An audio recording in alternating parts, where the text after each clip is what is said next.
ही movie इतकी भयानक आहे की शेवट पाहून तुम्ही घाबरून जाल. ही स्टोरी सुरू होते रोमानियामध्ये, एका जुन्या चर्चमध्ये, जिथे एक नन अचानक आत्महत्या करते.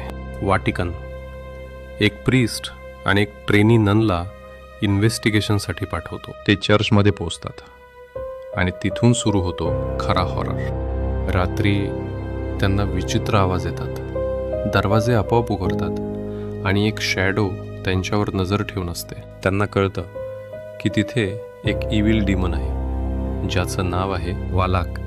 त्यांना मारण्याचा प्रयत्न करतो आणि सगळं चर्च त्याच्या कंट्रोलमध्ये जातं. शेवटी ते एक पॉवरफुल रिच्युअल करून त्या डिमनला थांबवतात. पण स्टोरी इथे संपत नाही, कारण इव्हिल अजून जिवंत असतो. अशा हॉरर मूवी एक्सप्लेनसाठी चॅनलला सबस्क्राईब करा